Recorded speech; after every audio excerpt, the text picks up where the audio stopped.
What does the new landscape of AI generative search and the alpha search engines actually look like? Hi, I'm Jaryd Krause. I'm the host of the Buying Online Businesses podcast, and today I'm speaking with Ben Dankiw, who is a trained PPC specialist and mathematician. Yes, really, mathematician. Now, he's got 12 plus years of experience, and Ben has been hyper-focused on the industry changes in both SEO and paid search ads over the past 5 years, and he understands the value that in-depth data analysis brings to search advertising. Now, he blends together the right mix of business acumen, digital strategy, and execution precision. This actually allows Ben to deliver amazing clients results for specific brands like Porsche and Canadian Tire and a bunch of other great brands that he's worked with. Now, in this podcast episode, Ben and I talk about his business exits, how he's sold majority share in his agency, what that actually looks like for him moving forwards. And I also give him a bit of advice on what to do after you exit a business in terms of personally relaxing, chilling, and not rushing into something. And then when he does decide to do something in business, what are the things and questions that he needs to get answers to ensure that he finds a business model that he loves, it's set up for his lifestyle and what he's actually wanting to achieve in his life? There's so much value in that part of the conversation. Then we move on to talking about SEO. Why so much search has been dragged off Google and the monopoly is falling to pieces, and what that looks like in where we're going to be searching moving forwards, and what that can look like for SEO, what we need to do to our websites to ensure that we have the right SEO to pop up in search in generative AI and other search engines like Bing, Yahoo, and different ones like that, Reddit and all that sort of stuff. We do talk about Reddit. We also talk about Reddit ads. We talk about PPC and how the experience has changed and what could come from ads in the future, especially for Meta in the next 5 to 10 years, and then Plus and other search engines using PPC as well. Now, we do talk a lot about selling and exiting a business and what to do next, and then also growing a business. This is very, very valuable stuff for somebody that has a website that is producing content. If you're one of those people and you're going to buy a business like that, this is a great podcast episode for you. Enjoy.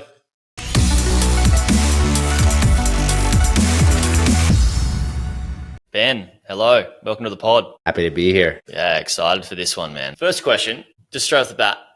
Have you ever bought a business before or sold a business? I've actually been a part of one merger, like sale of half my company, and I recently sold the majority stake in my agency. Congratulations. And that's very recent. Before we hit record button, you mentioned that. So how does it feel? Yeah, so freeing. No, how long have you been in the agency, man? I've been either the early days, and I'm happy to explore any parts of this with you, of course, but the early days of starting an agency, but really just freelancing versus that started back in 2013 that was my first company. I ended up kind of like dissolving that, going back in-house. And then I started this agency in 2016. So it was like a 12-year journey with 8 years of solid full-time focus. Absolutely. It's a good one to talk about because a lot of people get into business and are in business so long. Normally what I talk about is replacing your income, making money, setting yourself up financially, financial independence. And when you start a business or you buy a business and you hold on to it, you typically want to grow it as fast as you can and build this thing up to make as much money from it as possible. And typically when you're doing that, you're just reinvesting into the business.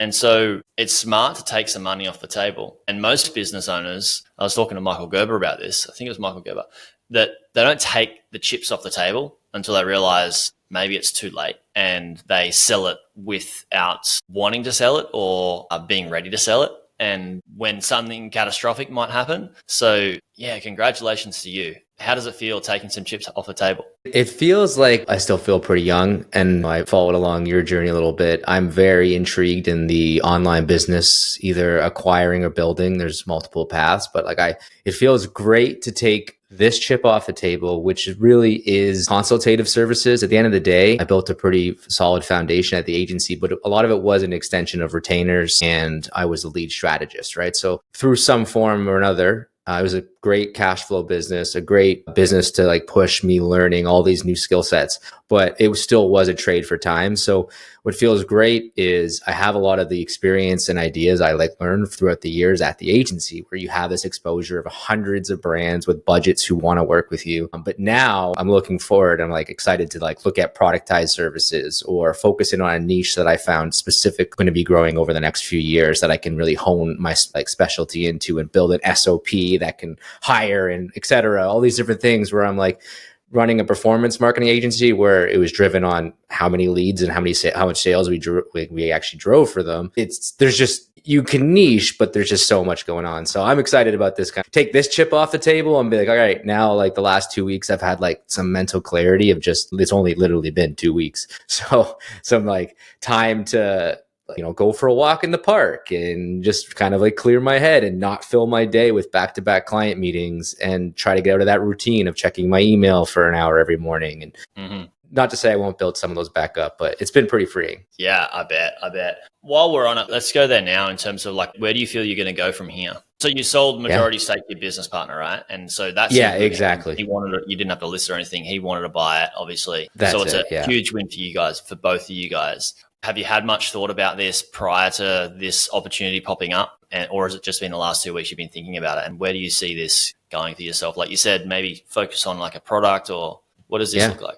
No, so I guess it's been an interesting couple of weeks. So my business partner who taking on the agency, he's a good friend of mine and I think he's going to do great things with it. So, and I still have a percentage of the agency. So I'm obviously rooting for him and hope, and I'm going to send leads and all that kind of stuff. So I feel like he's got a good vision for it. For me, it's funny because I told myself like, hey, slow down. Every single person, I'm in actually another group called Rhodium. I'm not sure if you've heard of that group. We know Rhodium. I know Chris very, very well. I know him. I actually was on Chris's podcast back in 2016. Wow. So when he had a podcast, yeah. It's a great group, and like amongst all the advice I get from people in that group is always, and people often share, when you exit, when you change like such a transition, slow down and don't jump into the next thing. So I've been forcing myself to slow down and not like create my brand, but I am getting buzzing ideas. And one of them, for example, I know I didn't want to just be like, my specialty has always been in Google, specifically Google Ads, but also over the last 5 years, SEO and Google Ads. So like the most obvious thing would be to kind of niche into like where I see the future of CRM and Google kind of being intersecting. So like a HubSpot, Google kind of like consulting, but I was like, you know what? I don't want to go into that kind of field. So the two areas I've really been exploring, one of them is Reddit marketing, Reddit advertising. I think there's a huge gap in the space there. Brands don't really know how to navigate. A lot of brands don't know how to navigate this growing community. We all know, or most of us have heard about Google and Reddit's like licensing deal where it's training all this generative AI, and they want to keep facilitating all this. So I think it's only going to grow over the next 5 to 10 years. And I think there's a pretty big gap, similar to like Meta in 2013 and Google in 2005. People were trying to figure out these new platforms of how to advertise for it. Like Reddit ads is very basic, and I think they're going to start investing some money into making it a little bit more sophisticated, and I want to get in there early. So I've already started creating some personalities on Reddit and building up just about a couple domains, but nothing too crazy. I haven't like dove all in yet. Cool. It's such an exciting place to be. And I want to dive into Reddit and Google Ads and what you have done and your experience-wise and whatnot, just for the audience so they get a bunch of value out of it in terms of scaling their business. But I don't normally do this with the guests, but I have an offer or suggestion for you if it's okay to make. Yeah, I'd love to hear it. So based on what the Rhodium guys say, I totally agree. Is like you've just sold something and you've got this awesome energy of wanting to go away and do something new. I think taking space and time is a really good way to go. And I think depending on where you're at in your life, I think the most important thing to think about is first just your lifestyle and like what sort of work you do like and what sort of work you don't like, which are two big buckets, and sort of like what I've done in my business and other businesses and helped other founders and business owners is like get like a F off bucket, like stuff this work, like it frustrates me. I don't want to do it. When you touch it, it's just, Yeah. And then you've got this other thing you're like, I really enjoy this. Like for me, it's podcasting. And there's other things where I'm just like, there's some things I'm just like, I can't deal with it. In your business, you're limited because you've already got your business, right?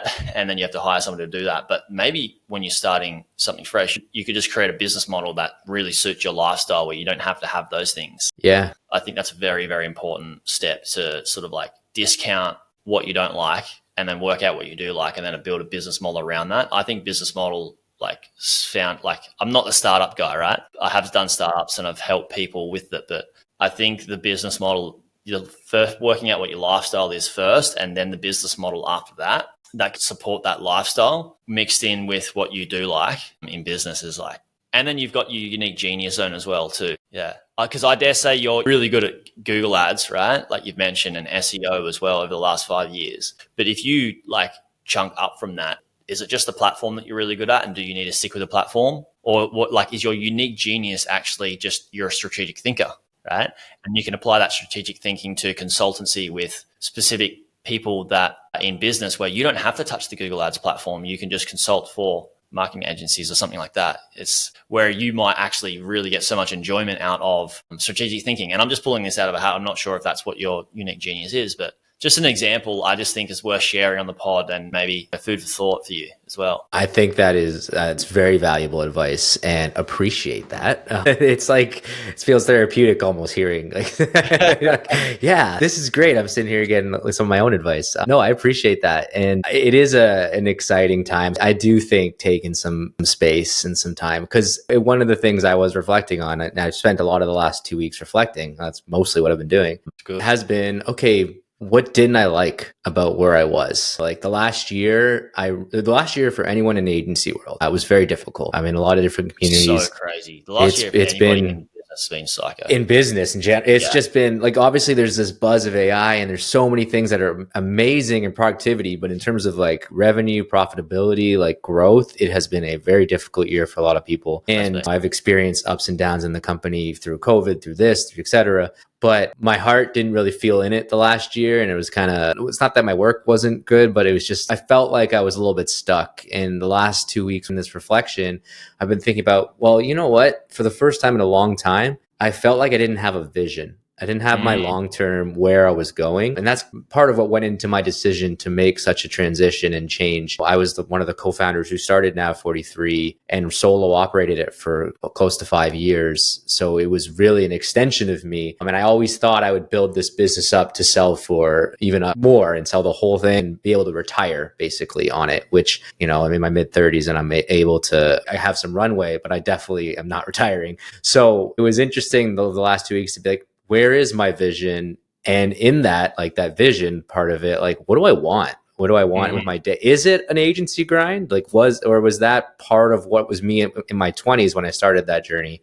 And I think it's very different. So I'm going through a little bit of that exercise of identifying what I want. And I'm going to look at just what you said. I think I need to focus on that F off what I don't want.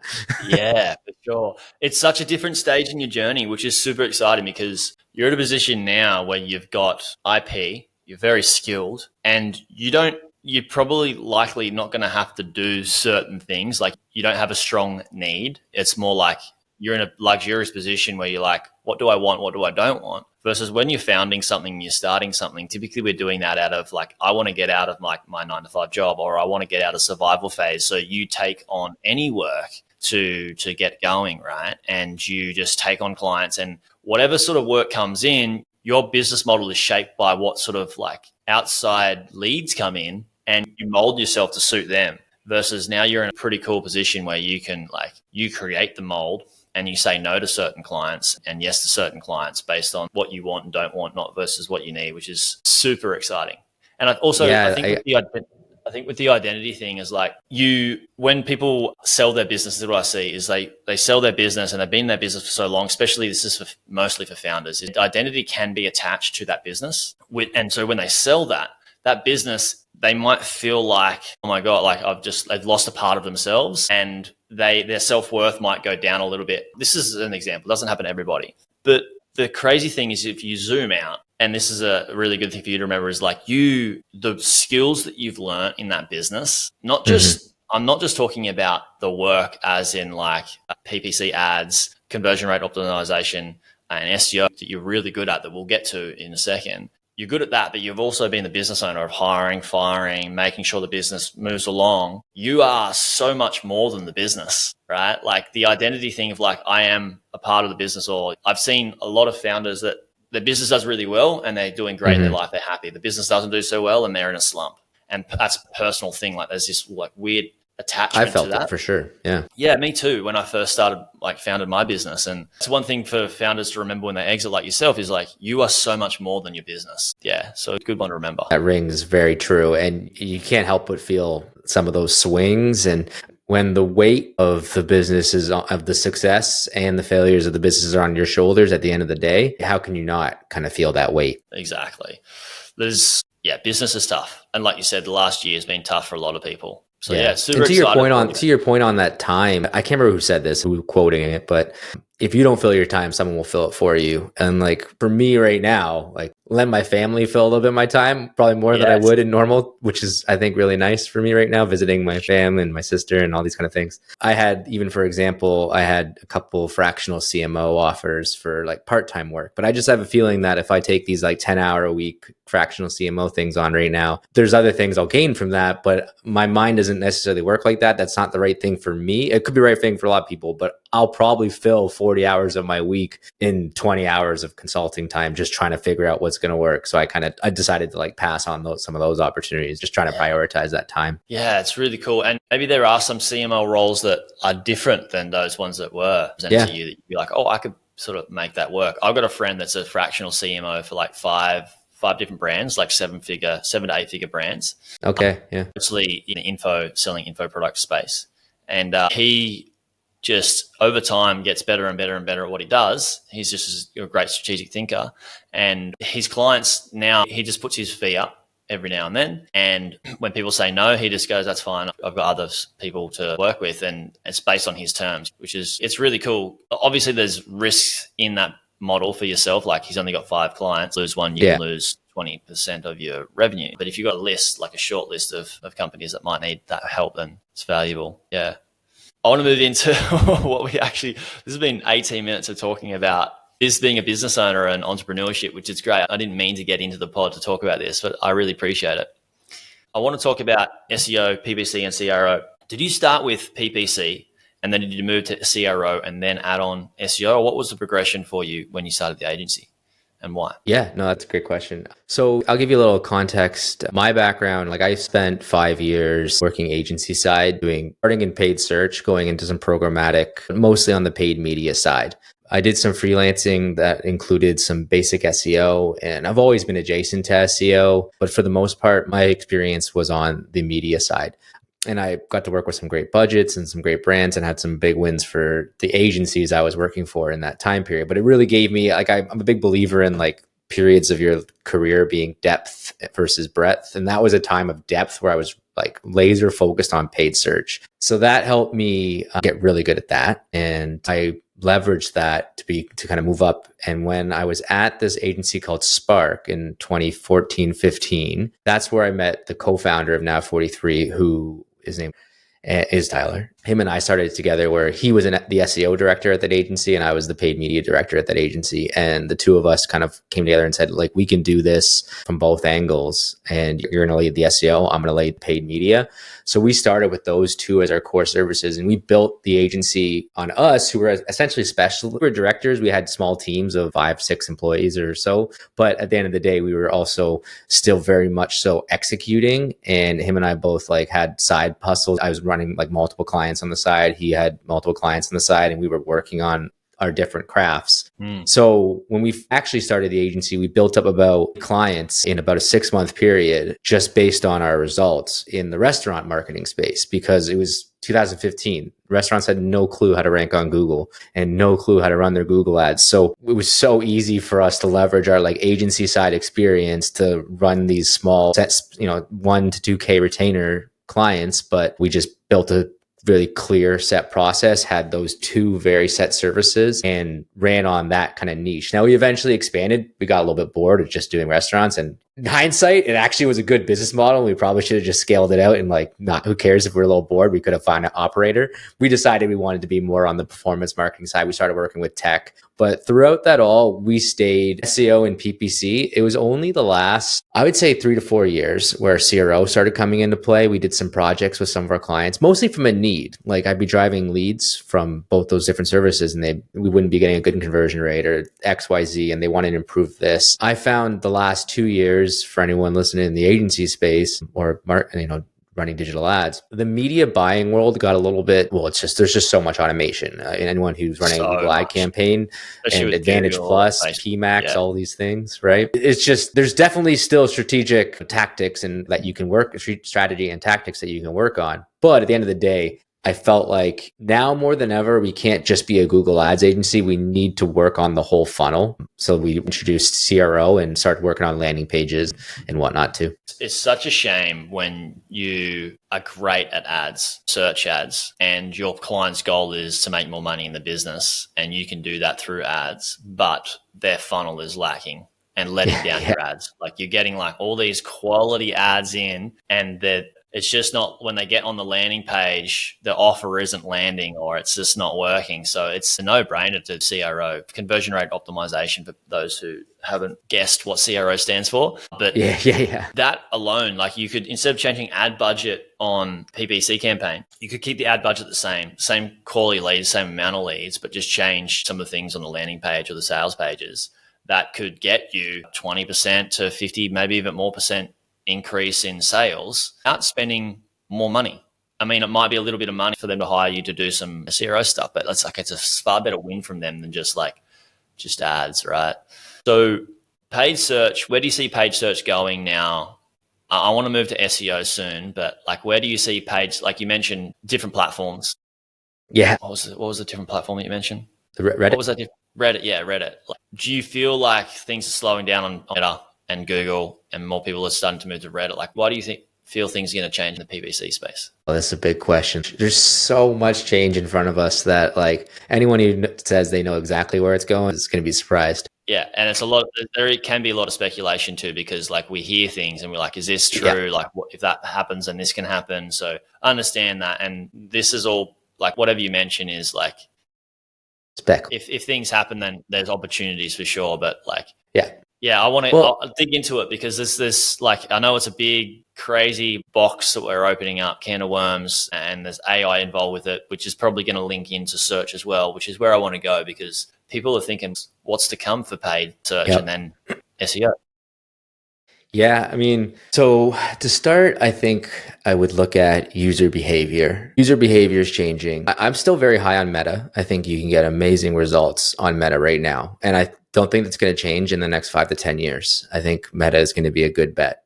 10 plus years, not so sure. But in the next, let's say 5 to 10, I'm still pretty confident that there's only up to go from there. And there's a ton of opportunity on their ad platform. Now, when it comes to search, that's an interesting one. Google's definitely losing market share. You look at any graph. Hey, I'm not talking to you, Google. Sorry. Yeah. Look at any market share graph, and it's changing.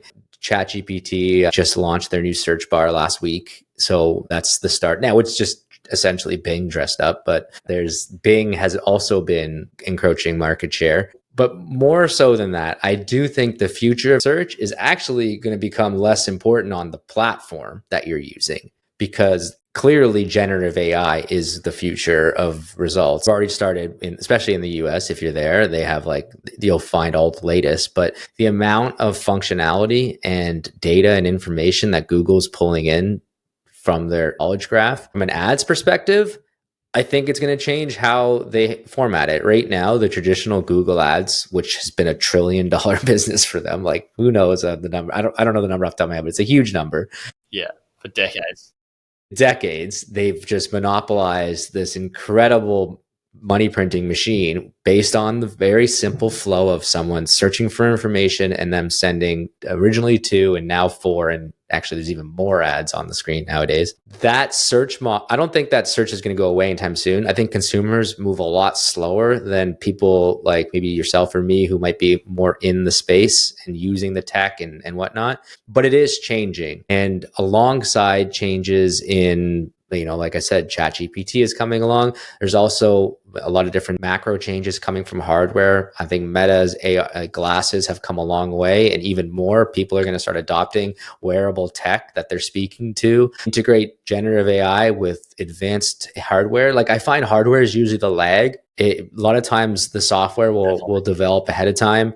And again, this is all speculative in my mind. I'm not a developer or anything like that, but I just see trends where a lot of times a business is a great idea, but it's 5-10 years too early.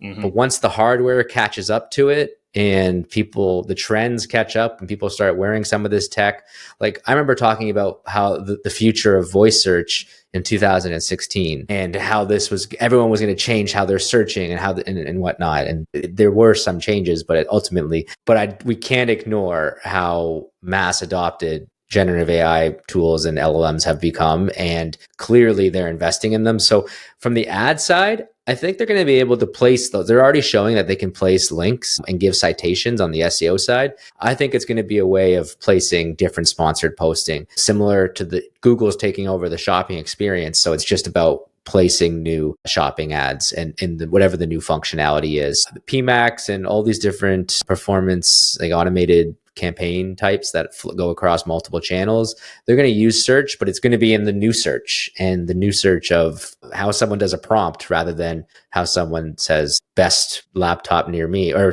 best restaurant near me versus you giving a 500-word prompt on exactly what you want. So what does that look like? So with the new search, what does the new search look like basically?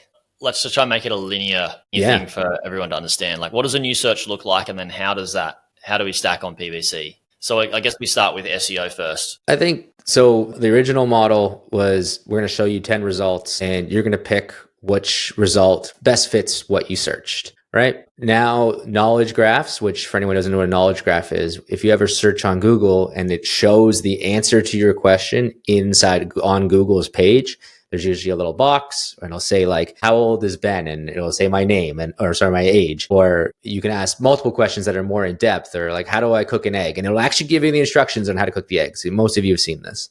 Yes.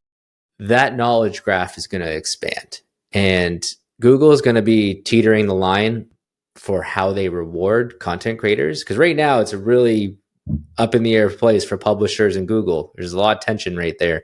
Especially with publishers not getting clicks to their site because the featured snippet, like you said, that knowledge bar is increasing. So exactly. So I think that's exactly it. And I think Google is going to have to find a way to generate that new experience, but create that new experience with generative AI.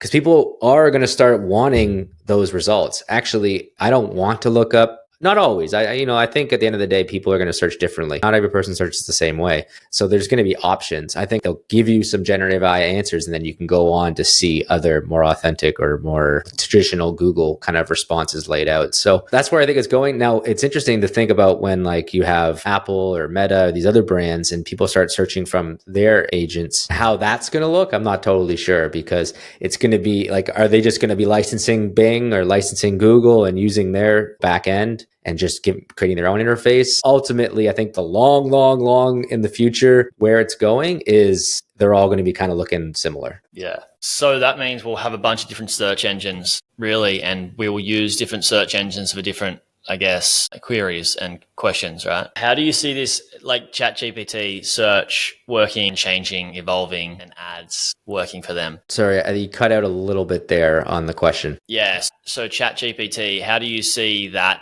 evolving as a search engine and then people adopting PPC? Yeah, no, it's a great question. They're testing it live right now. And what took Google years, they're getting a lot of data really quickly. I think it's being adopted very fast. I don't think they're going to stray too far from what's actually currently the interface, where there's a set result that kind of dictates exactly what you shared. And they're going to have citations that still point to these publisher sites. I think it's important that they still give credit to the content creators, because the fact of the matter is these LLMs, they've crawled a lot of the internet and they've exhausted a lot of the content already. So they need people to keep we won't get too deep into that, but at this moment they need people to continue to culturally, trend wise, be ahead of the time. It's hard for AI to find out kind of what's coming next when human nature can be so unpredictable. So they need content creators, they need people who are creative to be building content, and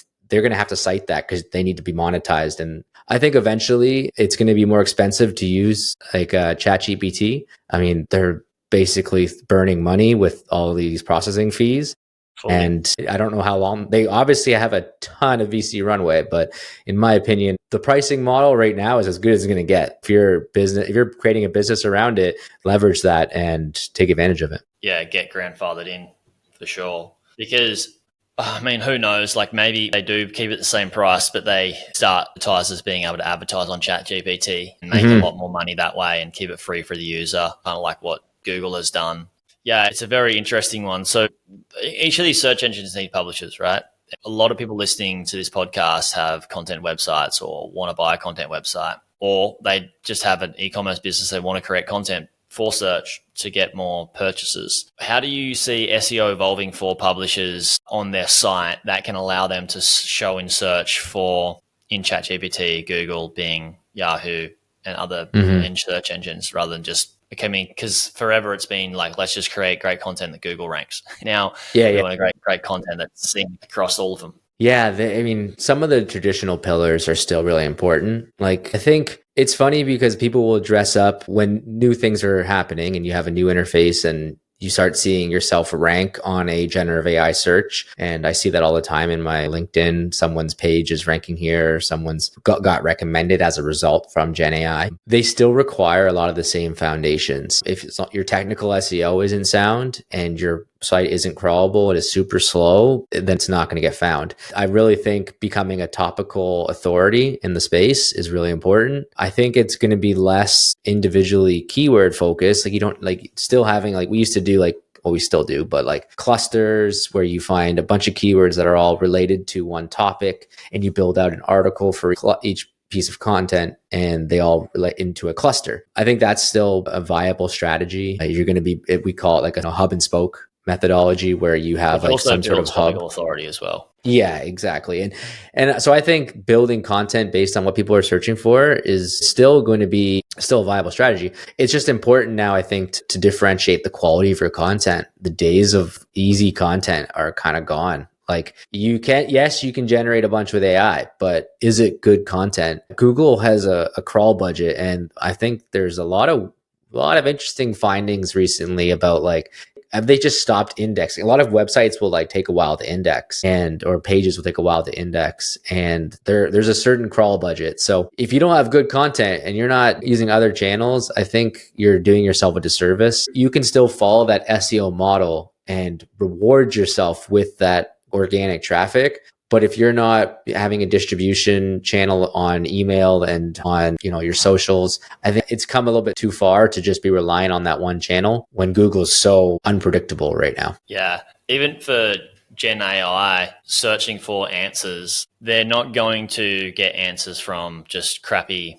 AI generated content anyway. They're looking for the best answers in the most specific way because typically Gen AI, people are searching with like a prompt that has multiple things or multiple boxes that need to be ticked and answered within just one query, right? So you really want to have the quality content, not just for Google, but for all the search engines. And what we're seeing now is like when we're doing DD on just pure content websites the publishers have created or bought and scaled, the amount of traffic that's not really getting generated just from Google, like through all the different other search engines, being Yahoo and whatnot, is like that. They're the ones that are getting most of they're getting traffic from other sources, not just Google now, which is, it's actually really, it's funny because people are looking for mostly Google, or traditionally we're looking for content website that is getting most of its traffic just from Google, because Google was like the place, the number one search. Now it's so much, it sucks because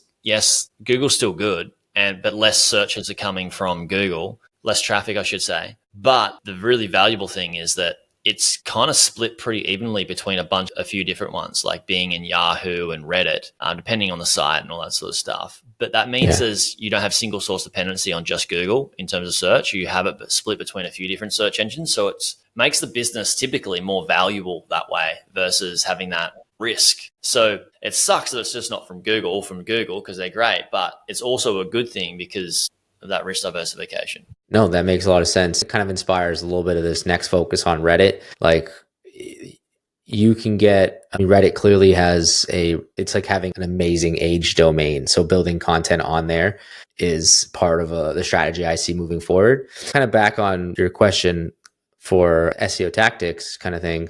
I still think digital PR and link building is important. I never really ran a link building shop. I was never a link building expert, but I knew it was always an important part of our SEO strategy. One thing I've been seeing as pretty exciting and successfully done in the last year are, let's call it a digital PR where they're building studies. You're doing outreach and you're getting qualified people you're finding a way to creatively get qualified people to want to contribute to your content. It requires some creative thinking. I saw a really great one from this company called Predictable Profits where they reached out and they're like, hey, we want to get your opinion on this emerging trend. And you're like, okay, I'll give you my opinion. Then it's a 5-minute interview and then they curate the results and they build this authentic and new piece of content that brings in all these professionals. And then you're going to want to link to that piece of content as something that you're a part of. So like, how can you get contributors to want to, and it's not just like spam outreach you get, building real content. So like, I think that's something brands should be doing and looking at is like, how can I add value to my users through adjacent studies and channels and whatnot?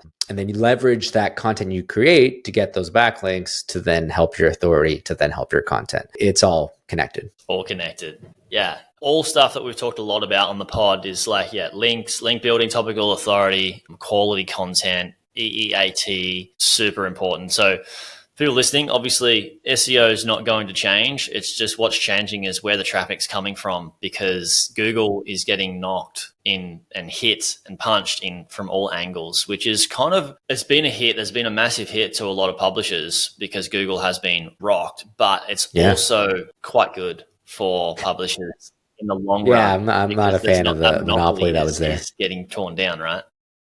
As someone fellow SEO, I'm years and years of Google just not caring about us and trying to hide things and I mean, then again, a lot of us try to game the system too. So yeah, give and take. Ben, awesome, man. Thanks so much for coming on. Really appreciate you. Where should we send people to check out more about or should we send them to see your agency? We probably should, right? And then also like, your LinkedIn maybe? Like where should people contact you? Yeah, I've taken the last couple of weeks off, but I'm going to start getting active again on my LinkedIn. I'm going to be announcing some things there. So that's probably the best place. You can find me, Ben Dankiw. Of course, I still endorse and I'm part of nav43.com. That's the agency that you can find. There's a great team there. They're working on Google Ads, SEO, any of that kind of stuff. So trained by yours truly and feel free to check them out. Love it, Ben. Thanks so much for your time. Appreciate it. Everybody that's listening, thank you for listening. I'll speak to you on the next one.